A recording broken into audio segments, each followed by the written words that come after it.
Breaking news के मोहतरम नाजरीन, अस्सलाम वालेकुम। खबर शुरू करने से पहले सब्सक्राइब कीजिए हमारे इस चैनल को, अपने दोस्तों के साथ शेयर कीजिए और कमेंट ज़रूर कीजिए। अब आए सुर्खियों पर नजर करते हैं।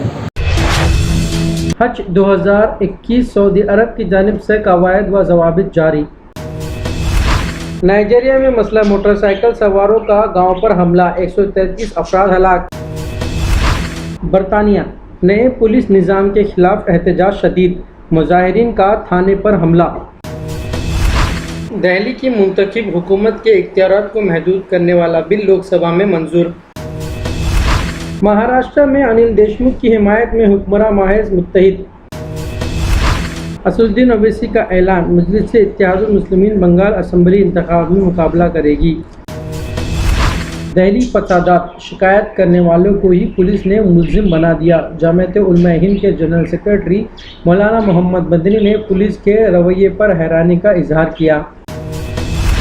तेलंगाना में 24 मार्च से तालीमी अदारे आर्जी तौर पर बंद, ऑनलाइन क्लासेस जारी रहेंगी। हमारे नुमाइंदे आमिर की रिपोर्ट।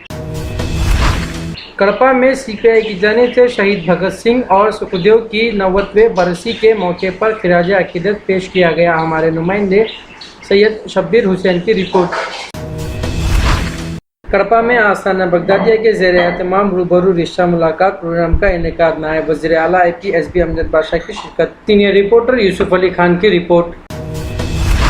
अब आए खबरें तफसील के साथ समाप्त करते हैं। हज 2021 सऊदी अरब की जानिब से कवायद व ज़वाबित जारी। सऊदी वजारत सेहत के मुताबिक बैरून मुल्क से आने वाले आज़मीन का दोबारा कोरोना टेस्ट होगा और आलमी अदारा सेहत की मंजूर शुदा वैक्सीन लगाने का मुसद्दिका सबूत देना होगा, जिसमें ये वजाहत की गई होगी कि मुमलिकत आमद से 2 हफ्ते पहले वैक्सीन लगाई गई है। हज सीज़न में काम करने वाले मंजूर शुदा वैक्सीन की खुराक हासिल कर चुके हो और हज सीज़न में वर्कर्स मुस्तकिल तौर पर मास्क लगाने के पाबंद होंगे। ज़्यादा से ज़्यादा 72 घंटे कब्ल PCR टेस्ट करवाना लाजमी होगा, जबकि मुमलिकत सऊदी अरब में पहुँचने वाले आज़मीन हज को 72 घंटे के लिए क्वारंटीन किया जाएगा। नाइजीरिया में मसला मोटरसाइकिल सवारों का गांव पर हमला, 133 अफराद हलाक। अफ्रीकी मुल्क नाइजीरिया में मसला मोटरसाइकिल सवारों ने मुतअद्दिद गांव में हमला करके देहातों पर अंधाधुंध फायरिंग कर दी, जिसके नतीजे में 137 अफराद हलाक हो गए। आलमी खबर रसा अदारे के मुताबिक मगरबी अफ्रीकी मुल्क नाइजीरिया में मसला मोटरसाइकिल सवारों ने माली के सरहद के करीब देहातों अंटाजेन, बेकोट और वास्ताने में दाखिल होकर चारों तरफ गोलियों की बौछार कर दी, जिसके नतीजे में 137 अफराद हलाक हो गए। हुकूमत के तर्जुमान ज़करिया अब्दुर्रहमान ने सरकारी टेलीविज़न पर अपने बयान में कहा कि दहशतगर्द अब शहरी आबादी को मंजूम तरीके से हदफ बनाकर हमले कर रहे हैं, जो कत्ले आम के बाद लोगों के घर लूटकर चले जाते हैं। रवा माह की 15 तारीख को भी मसले अफराद ने तलबेरी के इलाके में बनी बंगो के बाजार कस्बे से खरीदारों को ले जाने वाली एक बस पर हमला करके 66 अफराद को कत्ल कर दिया था और फिर देरीरे गांव पर हमला करके अनाज के दुकानों को नजरे आतिश कर दिया था। दर असना 15 मार्च को दाश ने नाइजर, बर्किना फासो और माली के सरहदी इलाकों में हमले करके 33 फौज एहलकारों को हलाक करने का दावा किया था। हलाक होने वाले ज़्यादातर फौजियों का ताल्लुक माली से था। बरतानिया, नए पुलिस निज़ाम के खिलाफ एहतजाज शदीद, मुजाहिरीन का थाने पर हमला।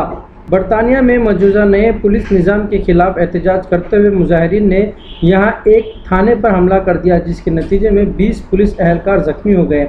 बरतानिया में मुजाहिरीन और पुलिस के दरमियान होने वाली झड़प में 20 एहलकार जख्मी हुए हैं, जिनमें से 2 की हालत नाजुक बताई जा रही है। आलमी ज़राए के मुताबिक बरतानिया के शहर ब्रिस्टल में नए पुलिस निज़ाम के लिए की गई कानून साजी के खिलाफ मुजाहरा किया गया, जिसमें शिरका ने बरतानिया को पुलिस स्टेट ना बनाओ और एहतजाज बुनियादी इंसानी हुकूक है के बैनर्स उठाए रखे। दिल्ली की मुंतखब हुकूमत के इख्तियारात को महदूद करने वाला बिल लोकसभा में मंजूर।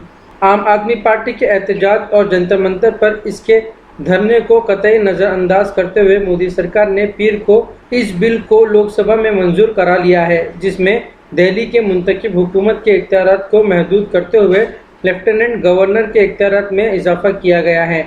ऐवान ज़र्री में बिल की मंजूरी को केजरीवाल हुकूमत के लिए झटका समझा जा रहा है। केजरीवाल ने लोकसभा में बिल पास होने की मजम्मत करते हुए इसे दिल्ली के अवाम के लिए तौहीन करार दिया है।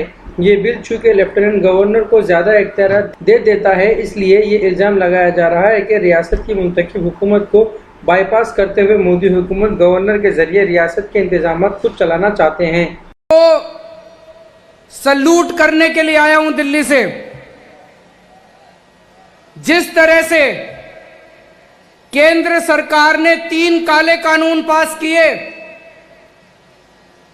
मोदी सरकार ने 3 काले कानून पास किए, सबसे पहले उसके खिलाफ विरोध में आवाज निकली, पंजाब से आवाज निकली। सबसे पहले पंजाब के किसानों ने उन तीनों कानूनों की खिलाफत करनी चालू करी। पंजाब के अंदर सबसे पहले आंदोलन उठा और वो आंदोलन दिल्ली पहुंचा। जो आग पंजाब के अंदर आप लोगों ने लगाई, आज वो पूरे देश के अंदर आग लग रही है। सारे देश के किसान आज खड़े हो गए आप लोगों के साथ। महाराष्ट्र में अनिल देशमुख की हिमायत में हुक्मरान महज मुत्तहिद। शरद पवार ने परमवीर सिंह के इल्जाम के बुनियाद पर वजीर दाखिला के इस्तीफा को खारिज असमका कर दिया। सदर राज के नफाज की बातें करने वालों को संजय रावत का इंतबाह, कहा कि इस आग में खुद जल जाओगे। महाराष्ट्र के वजीर दाखिला अनिल देशमुख पर मुंबई के साबिक पुलिस कमिश्नर परमवीर सिंह के संगीन इल्जामात के बाद महाराष्ट्र की सियासत में मचे घमासान के बीच पीर को भी जहां अपोजिशन ने देशमुख के इस्तीफे का पुरजोर मुतालिबा किया, वहीं एनसीपी सरबराह शरद पवार ने लगातार दूसरे दिन मीडिया से गुफ्तगू करते हुए अनिल देशमुख का दफा किया। सेंट्रल एजेंसी का इस प्रकार से मिसयूज करके महाराष्ट्र में अगर कोई राष्ट्रपति शासन लगाने की अगर कोशिश कर रहे तो मैं उनको एक चेतावनी दे रहा हूं, जो आग लगेगी उसमें आप झुलस जाएंगे। असदुद्दीन ओवैसी का ऐलान, मजलिस-ए-इत्तेहादुल मुस्लिमीन बंगाल असेंबली इंतखाब में मुकाबला करेगी। असदुद्दीन ओवैसी ने ऐलान किया है कि इनकी जमात कुल हिंद मजलिस-ए-इत्तेहादुल मुस्लिमीन बंगाल असेंबली इंतखाबात में मुकाबला करेगी। उन्होंने कहा कि मजलिस मगरबी बंगाल के असेंबली इंतखाबात में मुकाबला करेगी और जहां तक उन सीटों की तादाद का सवाल है जहां से पार्टी इंतखाबी मैदान में उतरेगी, मैं उसका ऐलान 27 मार्च को सागरदेही में मुनक्किदा जलसे आम में करूंगा। आज़ादी की तौहीन कर रहे हैं और ये इनका डबल चेहरा है। जहां पर सूट करता बोलते हैं कि मेजॉरिटी सेकुलर है इसलिए सेकुलरिज्म है, अब कह रहे हैं कि पूरी दुनिया में भारत की इज्जत नहीं हो रही है। तो भाई आप कंप्लेन करिए ना प्रधानमंत्री को जाकर। 6.5 साल से तो आपकी सरकार है, तो इसका मतलब यह है कि नरेंद्र मोदी पूरे विश्व में भारत का नाम रोशन करने से नाकाम साबित हुए। दहली फसादात शिकायत करने वालों को ही पुलिस ने मुल्जिम बना दिया। जमात उलमा हिंद के जनरल सेक्रेटरी मौलाना मोहम्मद मदनी ने पुलिस के रवैये पर हैरानी का इजहार किया। दहली फसाद से मुताल्लिक पुलिस इंतजामिया के रवैये पर अफसोस का इजहार करते हुए जमात उलमा हिंद के जनरल सेक्रेटरी मौलाना मोहम्मद मदनी ने कहा कि दिल्ली पुलिस फसाद के नाम पर कमज़ोर तबकात और अक़लियतों को निशाना बना रही है और किसी का मुकदमा किसी पर थोप रही है। मौलाना मदनी ने कहा कि जमात उलमा हिंद ये बात अव्वल दिन से कह रही है, लेकिन अब ये मामला अदालतों में बेनकाब हो चुका है। इसकी ताज़ा मिसाल हाजी मोहम्मद हाशिम का मुकदमा है, जिसकी पादाश में उनको काफ़ी दिनों तक जेल में बंद रहना पड़ा था। वाज़ेह हो, दिल्ली पुलिस ने मदीना मस्जिद में तोड़फोड़ और आगजनी के मामले में शिकायत करने वाले हाजी मोहम्मद हाशिम को ही उल्टे जेल में बंद कर दिया था। शिकायत कुनिंदा हाजी हाशिम ने अपने घर को नजर आतिश करने की भी शिकायत की थी। पुलिस ने इस शिकायत को नरेश चंद नामी शख्स की शिकायत के साथ जम कर दिया। पुलिस ने इस मामले में FIR दर्ज करके हाशिम अली को गिरफ्तार कर लिया था। वो फिलहाल जमानत पर बाहर है। तेलंगाना में 24 मार्च से तालीमी अदारे आर्जी तौर पर बंद, ऑनलाइन क्लासेस जारी रहेंगी। तेलंगाना हुकूमत ने बढ़ते हुए कोरोना केसेस के तनाजुर में स्कूलों के हवाले से एक अहम फैसला लिया है। ऐलान किया कि 24 मार्च से स्कूलों को तातीलात रहेंगे। वज़ीर तालीम सबिता इंद्र रेड्डी और CM KCR ने आला अहदेदारों के साथ एक मीटिंग की। महकमा सेहत पहले ही तजवीज़ पेश कर चुका है कि स्कूलों को तातीलात दी जाए। 8वीं जमात से कम तलबा को रुखसत देने के लिए हुकूमत को तजावीज़ मौसूल हो गई। हुकूमत ने कल से आर्जी तौर पर स्कूल को बंद करने का फैसला किया है। मेडिकल कॉलेजेस के अलावा सारे तालीमी अदाले बंद रहेंगे और ऑनलाइन क्लासेस जारी रहेंगी।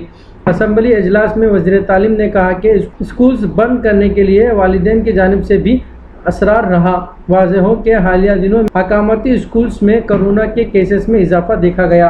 ఆరోగ్యాన్ని దృష్టిలో పెట్టుకొని తల్లిదండ్రుల విజ్ఞప్తుల మేరకు రాష్ట్రంలో కరోనా వ్యాప్తిని అరికట్టడం కోసం ముందు జాగ్రత్త చర్యగా రాష్ట్ర వ్యాప్తంగా ఉన్న విద్యా సంస్థలన్నింటినీ రేపటి నుండి తాత్కాలికంగా మూసివేయాలని ప్రభుత్వం నిర్ణయం తీసుకున్నది అధ్యక్ష।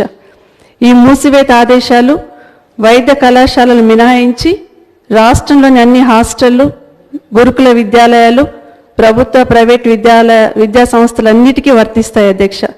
విద్యార్థులకు గతంలో నిర్వహించిన మాదిరిగానే ఆన్లైన్ శిక్షణా తరగతులు యథావిధిగా కొనసాగుతాయి అధ్యక్ష। రాష్ట్ర ప్రజానీకం అందరూ ప్రభుత్వం కరోనా కట్టడి కోసం తీసుకుంటున్న చర్యలకు సహకరించాలని, విధిగా మాస్కులు ధరించాలని, భౌతిక దూరం పాటించాలని, శానిటైజేషన్ తదితర జాగ్రత్తలు తప్పనిసరిగా తీసుకోవాలని విజ్ఞప్తి చేస్తున్నాను అధ్యక్ష।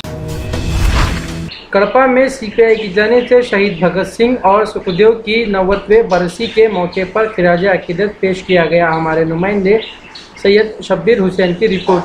सीपीआई पार्टी के सेक्रेटरी ईश्वरैया ने कहा कि हुकूमत की मजदूर दुश्मन, किसान दुश्मन और सरकारी अदारों को, प्राइवेट घरानों को बेचने के खिलाफ कम्युनिस्ट पार्टी ऑफ इंडिया मुहिम चलाएगी। शहीद भगत सिंह के जज्बे के तहत मोदी हुकूमत के खिलाफ जद्दोजहद तेज की जाएगी। किसानों के खिलाफ काले कानून के खत्म करने तक मुहिम जारी रहेगी।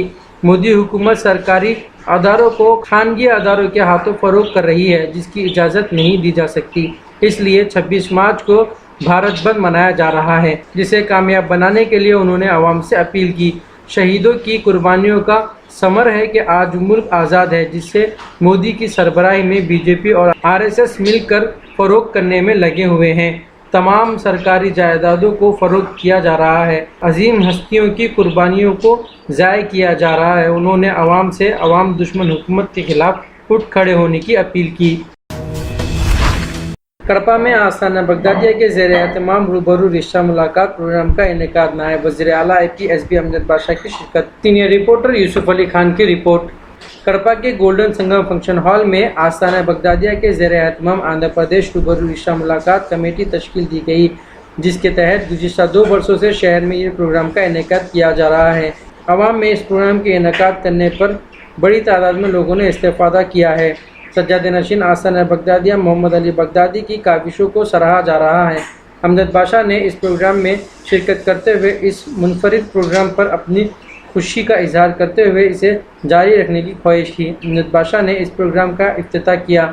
इस प्रोग्राम में शिरकत के लिए 28,000 अफराद ने दरख्वास्त दी है, जो कि बहुत बड़ी बात है। यहाँ पर आने वालों के लिए आस्थाना बगदादिया की जानिब से मुफ्त खाने का भी इंतजाम किया गया। इस प्रोग्राम में मोहम्मद अली बगदादी के अलावा मौलाना अब्दुल रहमान बगदादी, मौलाना अब्दुल अहमद बगदादी, मौलाना अब्दुल हमीद बगदादी और दूसरे अरकान कमेटी ने शिरकत की। नाजरीन, ये थे अब तक के ताज़ा तरीन हालात। जुड़े रहिए हमारे चैनल के साथ जानने के लिए और भी खबरें।